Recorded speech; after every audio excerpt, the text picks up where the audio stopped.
ಧನು ರಾಶಿಯಲ್ಲಿರ್ತಕ್ಕಂಥವ್ರು ರಾಶಿ ನಕ್ಷತ್ರಚಾರ ಪ್ರಕಾರ ಆರ್ಥಿಕ ಪರಿಸ್ಥಿತಿ ಪರವಾಗಿಲ್ಲ, ಮನಸ್ಸಿಗೆ ಶಾಂತಿ ಇದೆ, ನೆಮ್ಮದಿಯುತವಾದಂತಹ ಕಾಲ.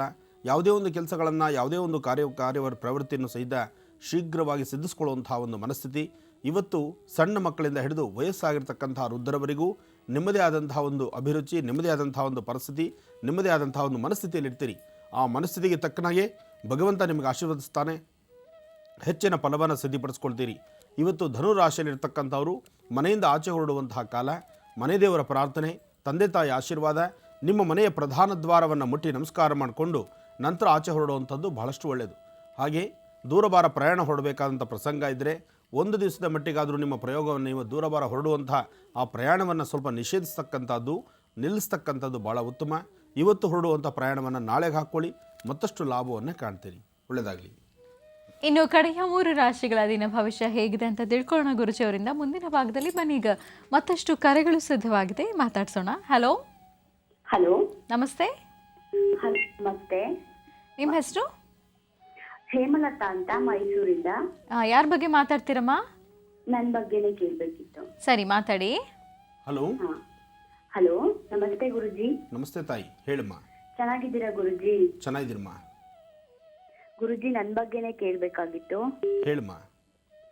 ನಾನು BEd ಮಾಡಿದ್ದೀನಿ. ಕೆಲ್ಸಕ್ಕೆ ಅಂತ ಹೋಗ್ತೀನಿ ಗುರುಜಿ. ಯಾಕೋ ಹೋಗಕ್ಕೆ ಆಗಲ್ಲ. ಒಂದ್ ತಿಂಗಳು 2 ತಿಂಗಳು ಹೋಗ್ತೀನಿ, ಬಿಟ್ಬಿಡ್ತೀನಿ. ಹಿಂಗೆ ಯಾವ್ದಾದ್ರು ಅಡೆತಡೆಗಳು ಬರ್ತಾನೆ ಇರುತ್ತೆ. ಕೆಲ್ಸಕ್ಕೆ ಹೋಗಕ್ ಆಗ್ತಾ ಇಲ್ಲ. ನನ್ಗೇನಾದ್ರೂ ಸರ್ಕಾರಿ ಕೆಲ್ಸಕ್ಕೆ ಪ್ರಯತ್ನ ಮಾಡ್ತಿದ್ದೀನಿ. ಆಗತ್ತಾ ಗುರುಜಿ? ಮುಂದೆ ನನ್ ಕೆಲ್ಸಕ್ಕೆ ಹೋಗ್ತೀನಾ? ನಿಮ್ಮ ಸ್ವರತರಂಗ ಪ್ರಕಾರ ಈ ಕನ್ಫ್ಯೂಷನ್ಸು, ಈ ಸಮಸ್ಯೆಗಳು ಇದೀಗಾಗಲೇ ಕಳೆದ 4 ವರ್ಷದಿಂದ ನೀವು ಅನುಭವಿಸ್ತಾ ಇದ್ದೀರಿ. 4 ವರ್ಷದಿಂದ ನಿಮ್ಮ ಯಾವುದೇ ತರಹ ಕಾರ್ಯಪ್ರವೃತ್ತಿನಲ್ಲೂ ಲಾಭನ ಕಾಣ್ಲಿಕ್ಕೆ ಆಗ್ತಾ ಇಲ್ಲ. ಎಲ್ಲ ರಂಗಗಳಲ್ಲೂ ಸಹಿತ ಬರೀ 2 ತಿಂಗಳು, 3 ತಿಂಗಳು, 6 ತಿಂಗಳು ಹೀಗೆ ನಡ್ಕೊಂಡು ಹೋಗುತ್ತೆ. ಹಾಗೆ ಎಲ್ಲೇ ಹೋದರೂ ಏನೋ ಒಂದು ಆಸೆ ಆಕಾಂಕ್ಷೆ ನಿಮ್ಮನ್ನು ಬಾಧಿಸುತ್ತೆ, ನಿಮ್ಮನ್ನು ಕಾಡಿಸುತ್ತೆ. ಅದು ನಿಮಗೆ ಸಿಗೋ ತನಕ ನಿಮ್ಮದು ಮೊದಲಿಂದ ಏನಪ್ಪ ಅಂದರೆ ಹಠಗುಣ. ಏನಾದ್ರು ಒಂದು ಸಾಧನೆ ಮಾಡಬೇಕು, ಏನಾದ್ರು ಬೇಕು ಅದು ಬೇಕು, ಈ ಪ್ರಕಾರವಾದಂಥ ಮನಸ್ಥಿತಿ, ಈ ತರಹ ಇಟ್ಕೊಂಡಿರ್ತಕ್ಕಂಥವ್ರು ನೀವು. ಆದರೆ ಯಾವಾಗದು ಕಾರ್ಯವೈಖರಿಗಳಲ್ಲಿ ಸಮಂಜಸ ಬರೋದಿಲ್ವೋ ಆಗ ನೀವು ಆ ಸ್ಥಳವನ್ನು ನೋಡೋದು ಇಲ್ಲ, ಬಿಟ್ಬಿಡ್ತೀರಿ. ಹಾಗೆ ನಿಮ್ಮ ಮನಸ್ಥಿತಿನೂ ಸಹಿತ ಬಹಳ ಚಂಚಲ ಇರೋದ್ರಿಂದ ಇನ್ನೂ 8 ತಿಂಗಳ ತನಕ ಈ ಸಮಸ್ಯೆಗಳಲ್ಲಿ ಹೀಗೆ ಇರ್ತೀರಿ.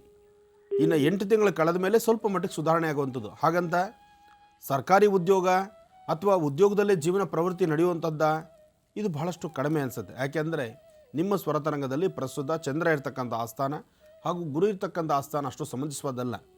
ಜೊತೆಗೆ ಈ ಮಧ್ಯದಲ್ಲಿ ಅವಾಗವಾಗೂ ಸ್ವಲ್ಪ ಸೊಂಟ ನೋವು ಬರುವಂಥದ್ದು, ಬೆನ್ನೋವಿಂದ ಒದ್ದಾಡುವಂಥದ್ದು ಇದು ಸಹಿತ ನೀವು ಬಾಧಿಸ್ತಾ ಇದೆ, ಇದು ನೀವು ಅನುಭವಿಸ್ತಾ ಇದ್ದೀರಿ. ಹೀಗಿರೋದ್ರಿಂದ ಸ್ವಲ್ಪ ಆರೋಗ್ಯದ ಕಡೆನೂ ಗಮನ ಕೊಡಿ. ಜೊತೆಗೆ ಯಾವುದೇ ಕೆಲಸ ಮಾಡಬೇಕಾದ್ರೂ ಮನೇಲಿರ್ತಕ್ಕಂಥ ಹಿರಿಯರ ಜೊತೆ ಒಂದ್ಸತಿ ಕೂತು ಆಲೋಚನೆ ಮಾಡಿ ಒಂದ್ಸತಿ ಸರಿಯಾದಂಥ ಒಳ್ಳೆ ತೀರ್ಮಾನ ತೆಗೆದುಕೊಳ್ಳುವಂಥದ್ದು ಬಹಳ ಒಳ್ಳೆಯದು. ದುಡುಕಬೇಡಿ, ದುಡುಕಿ ತೀರ್ಮಾನ ತಂದುಕೊಂಡು ಇಲ್ಲದ ಸಮಸ್ಯೆಯನ್ನು ತಂದುಕೋಬೇಡಿ. ಜೋಪಾನ. ಈ 8 ತಿಂಗಳು ಸ್ವಲ್ಪ ಕಷ್ಟಕಾಲವೇ. ಈ 8 ತಿಂಗಳು ದಾಟಲಿ, ಖಂಡಿತ ಅನುಕೂಲ ಆಗುತ್ತೆ. ಆದರೆ ಅಂದುಕೊಂಡ ಕೆಲಸಗಳನ್ನು ಖಂಡಿತ ಮಾಡ್ತೀರಿ. ಇವತ್ತು ಮಧ್ಯಾಹ್ನ 12 ಗಂಟೆಯಿಂದ 4 ಗಂಟೆವರೆಗೂ ನಿಮ್ಮ ಆಸೆ ಆಕಾಂಕ್ಷೆಗಳು ಏನೇ ಇದ್ದರೂ ಈಡೇರಿಸ್ಕೊಳ್ಬೋದು. ಯಾವುದೇ ಕಾಗದ ಪತ್ರಗಳಿಗೆ ಸಹಿ ಹಾಕಿದ್ರೂ ಈ ಸಮಯದಲ್ಲಿ ಲಾಭದಾಯಕವಾಗಿರ್ತಕ್ಕಂಥದ್ದೇ. ಹಾಗೆ ಇವತ್ತು ನೀವು ಅಂದುಕೊಳ್ಳತಕ್ಕಂಥ ಯಾವುದೇ ವೃತ್ತಿಧರ್ಮ ಇದ್ದರೂ ನೀವು ಮಾಡುವಂಥ ಕೆಲಸಗಳಲ್ಲಿ ಪ್ರಗತಿ ಕಾಣ್ತೀರಿ. ಇವತ್ತು ತೀರ್ಥಕ್ಷೇತ್ರಗಳ ದರ್ಶನ, ದೇವರ ದರ್ಶನ ಅಥವಾ ಮನರಂಜನಾ ಸ್ಥಳಕ್ಕೆ ಹೊರಡುವಂಥದ್ದು, ನಿಮ್ಮ ಸ್ನೇಹಿತರ ಜೊತೆ ದೂರಭಾರ ಪ್ರಯಾಣ ಬೆಳೆಸುವಂಥದ್ದು, ನೀವೇನು ಅಂದುಕೊಂಡ್ರೂ ಕಾರ್ಯಗಳನ್ನು ಸಿದ್ಧಿಪಡಿಸ್ಕೊಳ್ಳುವಂತಹ ಅದೃಷ್ಟದ ದಿನ ಅಂದರೂ ತಪ್ಪಲ್ಲ. ಆದರೆ ಕರ್ಕಾಟಕ ರಾಶಿಯಲ್ಲಿರ್ತಕ್ಕಂಥ 3ನೇ ಪಾದಕ್ಕೆ ಸಂಬಂಧಪಟ್ಟಂಥ ವ್ಯಕ್ತಿಗಳು, ಕರ್ಕಾಟಕ ರಾಶಿ 3ನೇ ಪಾದಕ್ಕೆ ಸಂಬಂಧಪಟ್ಟಂಥವರು ಸ್ವಲ್ಪ ಎಚ್ಚರಿಕೆಯ ನಡೆ ಇರಬೇಕು. ಆ ಎಚ್ಚರಿಕೆ ಇದ್ದರೆ ಭಾಳಷ್ಟು ಒಳ್ಳೆಯದು. ಅದನ್ನು ಒಳ್ಳೇದಾಗ್ತಾ ಇದೆ, ಒಳ್ಳೇದಿದೆ, ಇವತ್ತು ಪರವಾಗಿಲ್ಲಪ್ಪ ಅಂತ ಒಂದು ಸಂತೋಷ ಇದೆ ಅಂಥೇಳಿ ಇನ್ನೇನೋ ಒಂದು ಮಾಡೋಕ್ಕೆ ಹೋಗಿ ಮತ್ತಾವುದೋ ಒಂದು ಎಡವಟ್ಟನ್ನು ಮಾಡ್ಕೊಂಡ್ಬಿಡ್ತೀರಿ. ಜೋಪಾನ. ಯಾವುದೇ ಆದರೂ ದುಡುಕಿ ತೀರ್ಮಾನ ತಂದುಕೋಬೇಡಿ. ಭಗವಂತ ಕೊಟ್ಟಾಗ ಅದನ್ನು ಸ್ವಾಗತಿಸಬೇಕು, ಆನಂದಿಸಬೇಕು. ಅದರ ಜೊತೆಗೆ ಶ್ರದ್ಧಾಭಕ್ತಿಯಿಂದ, ಭಯಭಕ್ತಿಯಿಂದ ಆಲೋಚಿಸಬೇಕು ಯಾವುದು ಸರಿ ತಪ್ಪು ಅಂತ. ಹಾಗೆ ಎಲ್ಲವೂ ಸಹಿತ ಅಮೃತವಾಗುವುದಿಲ್ಲ. ಹಾಗೆ ಬಂದಂತಹದ್ದು ಜೊತೆಲಿರ್ತಕ್ಕಂಥ ಎಲ್ಲರೂ ಒಳ್ಳೆಯವರಾಗಿರೋದಿಲ್ಲ. ಕೆಲವೊಮ್ಮೆ ನಾವು ಅತಿಯಾಗಿ ನಂಬುವಂತಹದ್ದು, ಅತಿಯಾಗಿ ಪ್ರೀತಿಸ್ತಕ್ಕಂಥದ್ದು, ಅತಿಯಾದಂತಹ ರೀತಿ ಹುಚ್ಚುತನವಾಗಿ ನಾವು ಆಲೋಚನೆ ಮಾಡ್ತಕ್ಕಂಥದ್ದು, ಈ ಅತಿ ಎಂಬತಕ್ಕಂಥದ್ದೇ ದುಃಖಕ್ಕೆ ಕಾರಣ. ಈ ವಿಚಾರವನ್ನು ಚೆನ್ನಾಗಿ ತಿಳ್ಕೊಳ್ಳಿ. ಅತಿಯಾಗಿ ಪ್ರೀತಿಸ್ತಕ್ಕಂಥದ್ದು, ಅತಿಯಾಗಿ ನಂಬತಕ್ಕಂಥದ್ದು, ಅತಿಯಾದಂಥ ರೀತಿ ನಾವು ಆಸೆ ಆಕಾಂಕ್ಷೆಗಳನ್ನು ಇಟ್ಕೊಳ್ಳುವಂಥದ್ದು, ಈ ಅತಿ ಎಂಬತಕ್ಕಂಥದ್ದು ಇದೆಯಲ್ಲ ತುಂಬ ದೊಡ್ಡದು. ಹೃದಯಕ್ಕೆ ಅದು ಭಾರ ಕೊಡ್ತಕ್ಕಂಥದ್ದು. ಅದಕ್ಕಾಗಿ ಅತಿ ಎಂಬತಕ್ಕಂಥದ್ದನ್ನು ದೂರವಿಟ್ಟು ಇರ್ತಕ್ಕಂಥದ್ರಲ್ಲಿ ನೆಮ್ಮದಿ ಕಾಣ್ತಕ್ಕಂಥದ್ದು ಬಹಳಷ್ಟು ಉತ್ತಮ. ಕರ್ಕಾಟಕ ರಾಶಿಯವರು ಸ್ವಲ್ಪ ಎಚ್ಚರಿಕೆಯ ನಡೆಯೋದ್ರಿಂದ ಭಾಳ ಉತ್ತಮ. ಆದರೂ ಅದೃಷ್ಟದ ದಿನ ಅಂದರೂ ತಪ್ಪಾಗಲಾರದು. ಒಳ್ಳೆಯದಾಗಲಿ. ಇನ್ನು ಸಿಂಹರಾಶಿ. ಸಿಂಹರಾಶಿಯಲ್ಲಿರ್ತಕ್ಕಂಥವರು ಪ್ರಸ್ತುತ ಗ್ರಹಗತಿಗಳು ಅಷ್ಟು ಸಮಂಜಸವಾದ್ದಲ್ಲ. ನಿಮ್ಮ ನಂಬಿಕೆ, ನೀವು ಅಂದುಕೊಂಡಂಥ ಕೆಲಸ ಕಾರ್ಯಗಳು, ನಾನು ಇಂತಿಂಥ ಕೆಲಸ ಇವತ್ತು ಮಾಡಿ ಮುಗಿಸ್ಲೇಬೇಕು, ಅಥವಾ ಇಂಥದ್ರಿಂದ ನನಗೆ ಲಾಭ ಇದೆ, ಇಂತಿಂಥ ಲಾಸ್ ನಾನು ಅನುಭವಿಸಿದ್ದೀನಿ, ಈ ಲಾಸನ್ನು ಸರಿಪಡಿಸ್ಕೊಳ್ಳೋದಕ್ಕೆ ಇಂಥ ಕೆಲಸ ಮಾಡಬಹುದು, ಬರೀ ಸಂಕಲ್ಪ ಮಾತ್ರ, ಅಥವಾ ನಿಮ್ಮೊಳಗೆ ಆಸೆ ಆಕಾಂಕ್ಷೆಗಳ ಮಾತ್ರ, ಅಥವಾ ನೀವು ಪ್ರಯತ್ನವನ್ನು ಇಂತಿಂಥದ್ದು ಮಾಡಬೇಕು ಅಂತ ಮನೆ ವಸಲು ದಾಟುವ ತನಕ ಮಾತ್ರ. ನೀವು ಹಾಕುವ ಹೆಜ್ಜೆ ಒಂದು, ಮಾಡುವ ಕೆಲಸ ಮತ್ತೊಂದು. ನೀವು ಹೋಗುವ ಮಾರ್ಗ ಒಂದು, ಅಲ್ಲಿ ನಡೀತಕ್ಕಂಥ ವ್ಯವಹಾರಗಳೇ ಮತ್ತೊಂದು. ಒಟ್ಟಾರೆ ಕನ್ಫ್ಯೂಷನ್ ಅಂತಕ್ಕಂಥದ್ದು, ಸಮಸ್ಯೆ ಎಂಬತಕ್ಕಂಥದ್ದು ಇವತ್ತು ನಿಮ್ಮ ಕಟ್ಟಿಟ್ಟ ಬುತ್ತಿ. ಅದಕ್ಕಾಗಿ ಸಿಂಹರಾಶಿಯವರು ಸ್ವಲ್ಪ ಎಚ್ಚರಿಕೆಯಿಂದಿರಿ.